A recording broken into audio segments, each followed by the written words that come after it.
नमस्कार दोस्तों, आपका स्वागत है। आज के जो केस है दोस्तों, डॉक्टर वायनवी जी के केस में से हमने इसको लिया है। इस केस को हमने पहले भी देखा था, लेकिन ऐसे जो केसेस होते हैं कुछ दोस्तों, वो हमें बहुत कुछ सीख देते हैं और हम सब उससे कुछ सीखें और अपने जीवन में कुछ अच्छा करने की कोशिश करें, अच्छी सोच के तरीके से हम आगे बढ़े। इसलिए मैं आपके सामने कुछ ऐसे केसेस हाल ही में रखने की कोशिश करता हूँ। तो एक लड़की की कहानी है दोस्तों। वो जब डॉक्टर वायनवी जी के पास आई थी, तब उसने कुछ इस तरीके से कहा था कि उसके जीवन में कुछ लोगों मतलब चीज़ों को लेकर उसको ये लगा रहता है कि आगे कुछ बुरा हो ना जाए मेरे साथ। और इसकी जो माँ थी दोस्तों, उसको बचपन से हमेशा यही कहती थी कि जो बड़े लोग हैं वो जो छोटे लोग होते हैं या फिर जो आम लोग होते हैं, हमेशा उन पर अपना रौब झाड़ते हैं, उनके अंडर ही हमें जीना पड़ता है, हम इनसे बड़े कभी भी नहीं बन सकते, हम अपने जीवन में कभी भी खुलकर नहीं जी सकते, हमारी ज़िंदगी गरीबी से ही चालू हो गई और गरीबी से भी हम मरने वाले हैं। इन सारी चीज़ों का मतलब नेगेटिव इम्पैक्ट हमेशा उसकी जो माँ थी उस पर डालने की कोशिश करती थी। और ये भी हमेशा वही मतलब उसको वही लगता था कि हाँ, यही शायद सच होगा। जैसे आप बचपन से ऐसी चीज़ें मतलब बार बार आपके मन में कोई डाले तो हमें यही लगेगा कि अच्छे मतलब वो यही बोलती थी कि तुम मेहनत ज़्यादा मत करो, क्या मेहनत करके मिलता है, हम इसी तरीके से मतलब मरने वाले हैं। इस तरह की चीज़ों को लेकर वो बहुत ही ज़्यादा परेशान रहती थी। और जब उसने अपना पास्ट लाइफ रिग्रेशन किया दोस्तों, तब उसको खुद को नहीं लगा था कि उसके सामने कुछ ऐसी चीज़ें आएंगी जो उसको पूरी तरीके से आश्चर्य में डाल देगी। लेकिन उसके सामने एक ऐसा जीवन आया दोस्तों, तकरीबन 16वीं सदी का था वो।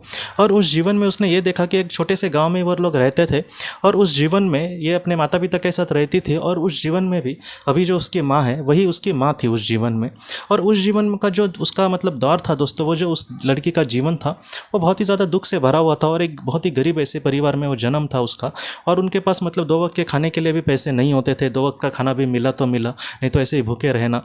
और इस तरीके से उसकी जो माँ थी दोस्तों, उस गरीबी से और उस हालात से इतने परेशान हो गई थी कि अपने बेटी को वो वही कहती थी कि जो बड़े राजा महाराजा लोग हैं वो हमारे लिए कुछ भी नहीं करेंगे, ऐसी ही बेबसी भरी हमारी जीवन हमें जीना होगा।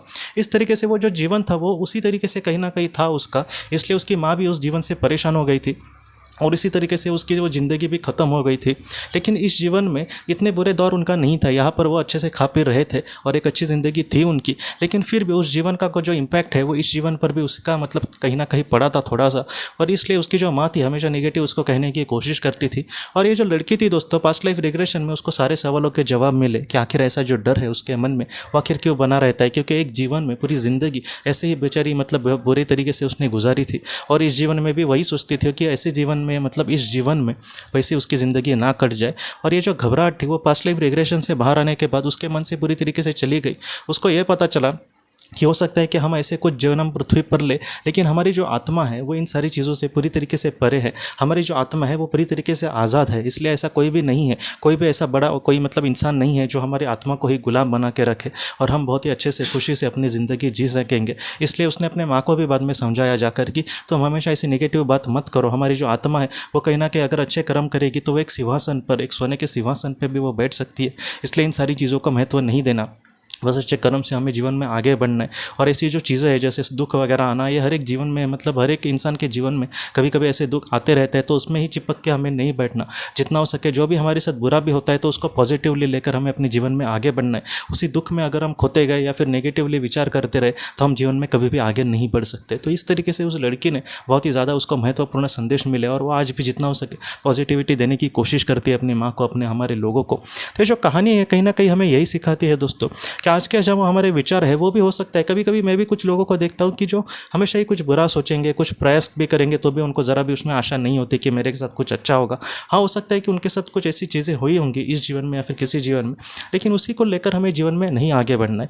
इसलिए कहा जाता है कि जो बड़े बड़े लोग हैं वो भी अपने जीवन में एकदम तुरंत ही सफल हो गए, ऐसा नहीं है। बहुत बार उनको भी हज़ारों बार मतलब असफलता का सामना करना पड़ा, लेकिन फिर भी उन्होंने प्रयास नहीं छोड़ा और एक दिन वो सफल हो गए। उसी तरीके से हमें बस प्रयास करने की कोशिश करनी है। जैसे भगवान श्री कृष्ण जी ने कहा है कि हमें कर्म मतलब करते जाना है, उससे क्या मिलेगा वैसे सोचकर हमें जीवन में नहीं आगे बढ़ना। जितना हो सके अच्छे बस कर्म करते रहना है, ईश्वर उसका ज़रूर हमें फल देगा दोस्तों, इसमें हमें विश्वास रखना है। तो इस तरीके से दोस्तों हमारे जीवन में हमें सकारात्मकता से और अच्छे कर्म से आगे बढ़ना है। उसका जो फल है वो ईश्वर हमें ज़रूर उस दुनिया में देंगे दोस्तों। और इस तरीके से हमारे आत्मा का विकास भी बहुत ही अच्छे से हो सकता है। तो दोस्तों हम अपने अगली वीडियो में किसी नए विषय को लेकर मिलेंगे। तब तक आप अपना अपने परिवार का ख्याल रखना। आपका बहुत बहुत धन्यवाद। ज़िंदगी की रोशनी ये एक कंसल्टेंसी है जो ऐसे लोगों को मदद करने की कोशिश करती है जिन्होंने किसी अपने को खोया है या फिर जो लोग अपने जीवन में बहुत ही ज़्यादा दुखी है। जो लोग इस संस्था के साथ जुड़ते हैं उन्हें पास्ट लाइफ रिग्रेशन की ऑडियोज़ भेजी जाएगी, जिससे घर बैठे वह पास्ट लाइफ रिग्रेशन का अभ्यास कर सकते हैं। और उन्हें 5 मेडिटेशन ध्यान की भी ऑडियोज़ भेजी जाएगी और इसके साथ साथ उन्हें PDF किताबें भेजी जाएंगी जो हिंदी और अंग्रेज़ी में है, जो मोबाइल पर या फिर लैपटॉप पर आप उसे पढ़ सकते हैं। और 10 ऑडियो बुक्स भी आपको भेजी जाएंगी। तो दोस्तों, अगर आप इस संस्था के साथ जुड़ना चाहते हैं तो कृपया इस नंबर पे व्हाट्सएप मैसेज करें। आपका बहुत बहुत धन्यवाद।